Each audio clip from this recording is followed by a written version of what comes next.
Hi there, so super chuffed today to show you the latest addition to my collection, the Waldorf Iridium keyboard version. Now the Iridium's been out for a couple of years as a desktop already, but the difference with this is it's got amazing polyphonic aftertouch and an incredible action as well. It's beautiful to play. The poly aftertouch is really highly programmable, so it just brings, new worlds into synthesis for me anyway. I'm absolutely in love with this thing. I'm using it all the time at the moment. The story behind it is Rolf from Waldorf reached out to me last year and asked would I be interested in getting involved and doing some sound design for it. And I said yes, because I'd always been really fascinated by the PPG and things like that, you know, and the earlier Waldorf synths. I've never had a Wavetable synth, so I leapt at the chance really. So it's got about 60 of my presets, I think, on the factory edition. I've really worked hard on the sounds and I've loved how they've come out. So let me show you around it. Okay, so you've got 5 synth engines: Wavetable, Waveform, which is like a virtual analog, Particle, which is a sampler engine, Granular, which is a part of that sampler engine. I'll show you about that later. Resonator, which is sort of frequency displacement is what I'd call it, and kernels, which is like an FM engine. So first of all, let me show you the Wavetable. You've got this lovely touch screen here. There's loads of waves, tons to choose from. Let me just show you the one that comes up first. So it's like you're scanning up and down the frequency of the waveform. You can automate that movement.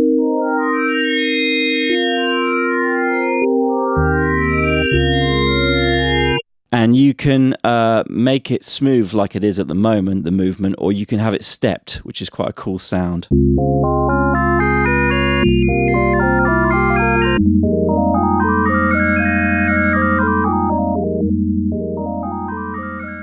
You can also change the mode. That's the normal mode. You can have a legacy mode where it's more like one of the older synths.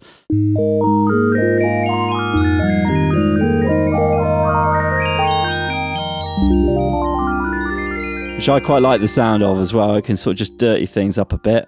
And you can step different ways. That's 8 steps I had it on, but just 2, so it's less pronounced. You can add noise. So probably nice when you're on that dirty sort of setting.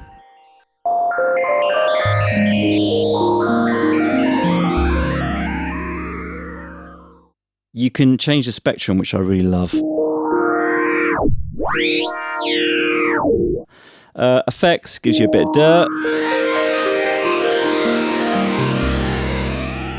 And position is whereabouts in the wavetable you are. So if you want it static, you can find the sweet spot that you want.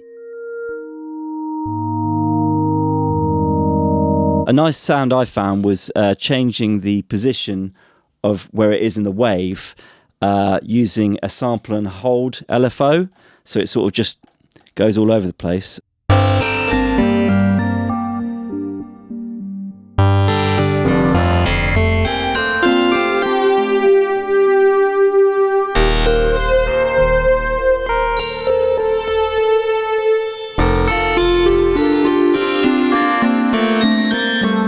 I'm using the aftertouch there to bring in some of the other types of synth engine, which I will show you now. Let's go on to waveforms. Waveform basically is a virtual analog. You've got sawtooth, sine wave, triangle, square, pink noise, and white noise. Where it's a bit different is you've got these kernels here. One is just one oscillator, but it goes all the way up to 8, which is basically like having 8 oscillators. You can detune them.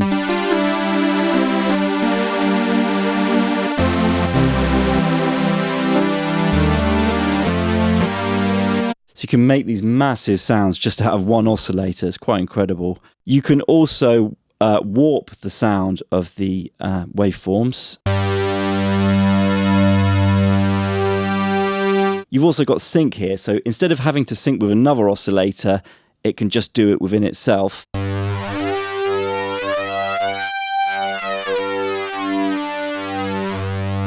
You can also put some of the kernels up into different pitches, like upper fifth, for instance. Let's get some filter on.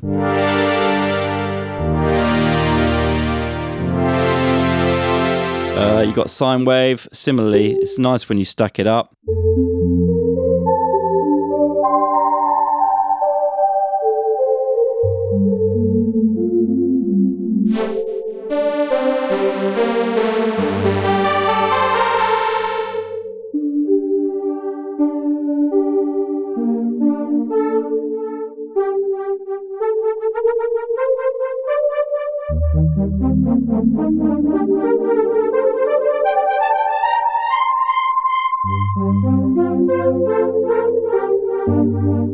There's no effects, just a bit of filter, one oscillator. It's quite incredible, really. You've also got triangle.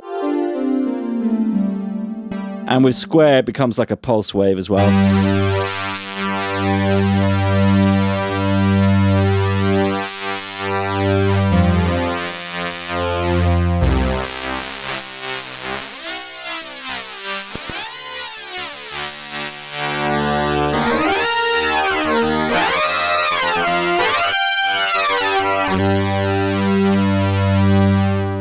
Hopefully you can see how incredibly flexible that is. I really love as well with the pink noise and white noise, when you warp them, they turn into a note.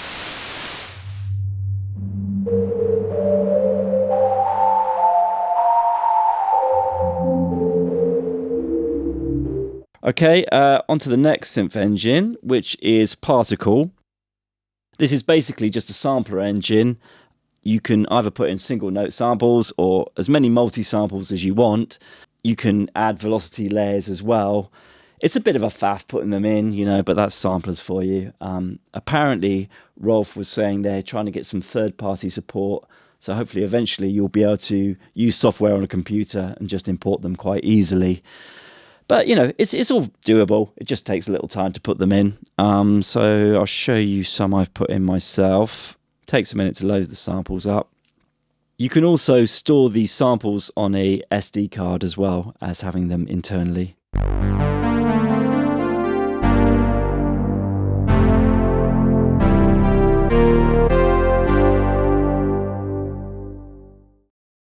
So from Particle we go on to Granular, which is still sample based, but now we can manipulate the samples by using just a tiny little snippet of them and multiplying them, detuning them, doing all sorts of random craziness with it. It's a lot easier to demonstrate than explain, at least for me. So I'm just going to show you, and I've enlisted the help of the great UK producer Trevor Horn to help us. Over to you, Trev. We can do anything with sound. Okay, there's our sample. Do anything with sound. We can do anything with sound. We can do anything with sound. We can do anything with sound. We can do anything with sound. We can do anything with sound. We can do anything with sound. We can do anything with sound. We can do anything with sound. Do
Really interesting stuff.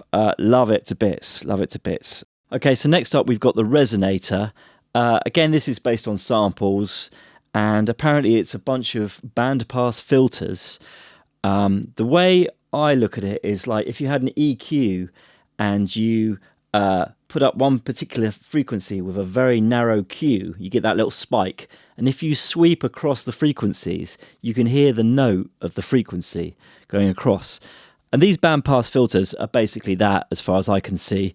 They're on a particular frequency that's getting accentuated. And you can move it along, again, do all sorts of stuff with it.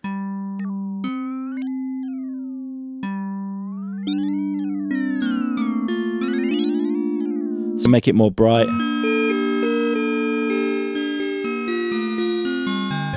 So it's obviously very good for bell-like sounds. You can also slow down the attack and make it more like blown sort of sound.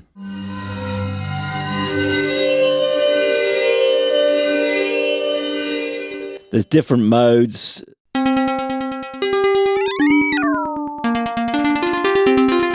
Oh, I should mention there's repeats as well. So you're hearing the repeats there. That's just with it off.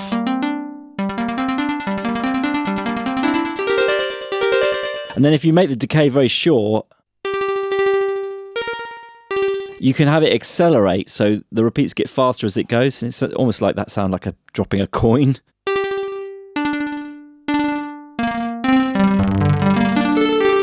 I just guess a feeling like you're in a space.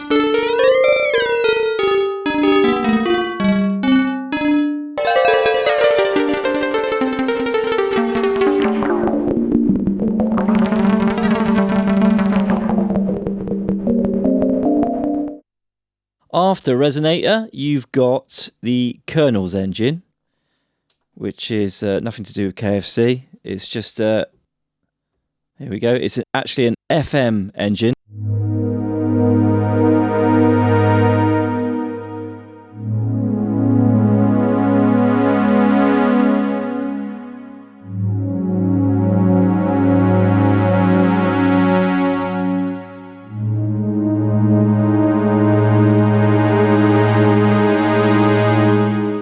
I've not used it that much again, but I have made a few patches with it which have sounded really nice. The cool thing is you've got templates, so you don't have to go super deep if you don't want to.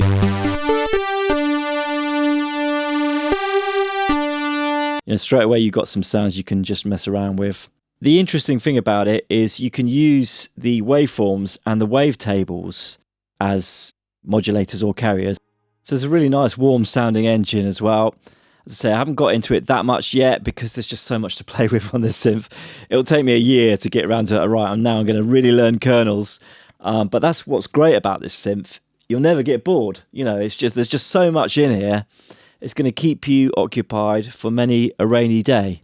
So that's basically the oscillators and the synth engines. So say you've got 3 oscillators. You've got 2 filters. They're digital filters. And there's different models. You've got 2 of them. You can use them in different configurations, like going in opposition to each other, for instance.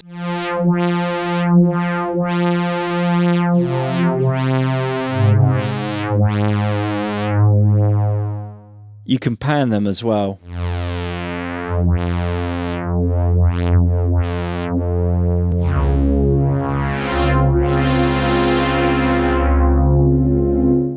LFOs, you've got 6 of them, which is pretty amazing. And you can really control them as well. You can have them delay, come in, and then go back out again. So you can put a shape on them like that. You've got 6 envelopes, amplitude, 2 for the filter, and 3 kind of floating envelopes, which you can use for modulations. The Iridium's got beautiful polyphonic aftertouch. If you don't know what that means, basically each individual key responds separately to pressure. You can assign the aftertouch to modulate almost anything on the keyboard, and it's really fun to mess around with it. I'm going to show you an example here. I've got a wavetable sound on oscillator 1, and on oscillator 2 I've got a sawtooth with some detune, and I've got it set so that you only hear oscillator 1. As I add pressure, oscillator 1 fades down and oscillator 2 fades up. And the spectrum of oscillator 1 goes down as well, so it kind of almost gets this tape stop type thing. Anyway, have a listen.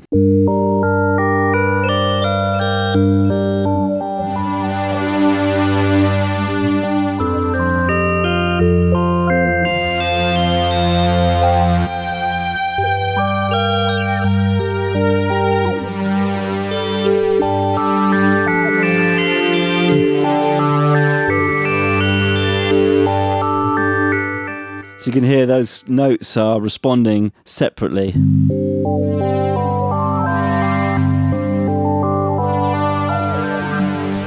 Just takes morphing sounds to a whole nother level.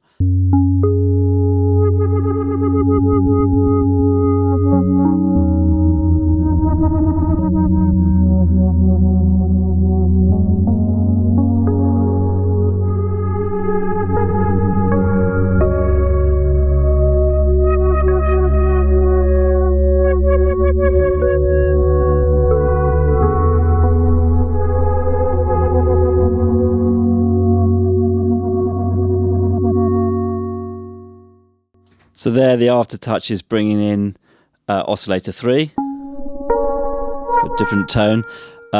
It's bringing in a ton of reverb as well, and it's changing the speed of LFO2. You can hear that speeding up, and it can do it individually for each note.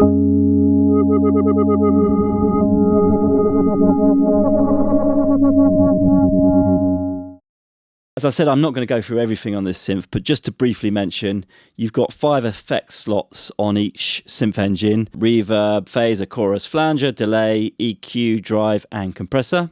And the other thing I really wanted to mention was the digiformer, which is the third filter, but it also has some other effects on it, which are very cool. It's got a drive effect, so you can distort. But the one I really like is the comb filter.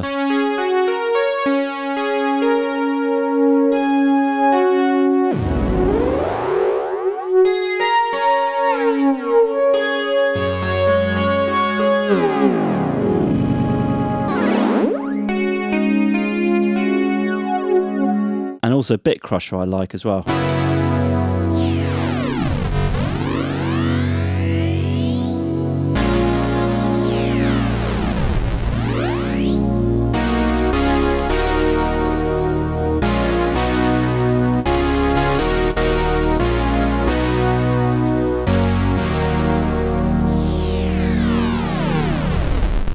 You've got a ring mod as well, which is trackable to any degree you like, which is very cool.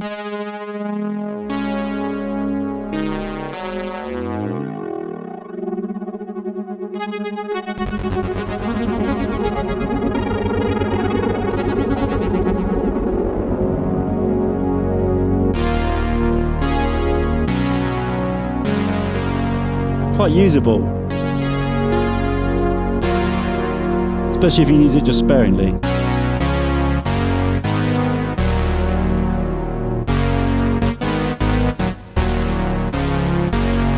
Again, this is just one oscillator we're hearing.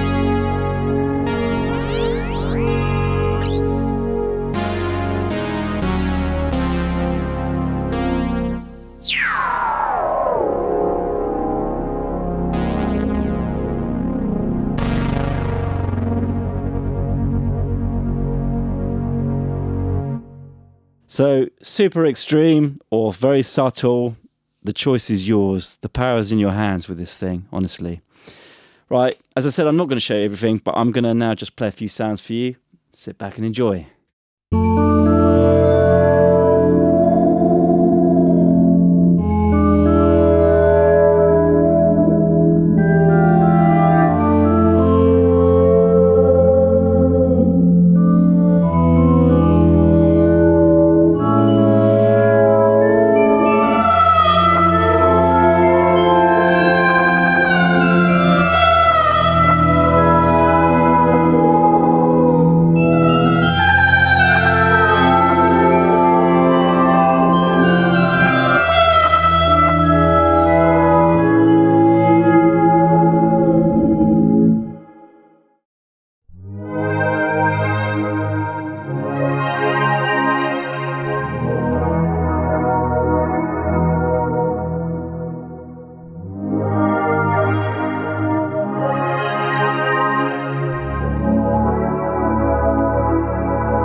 sound.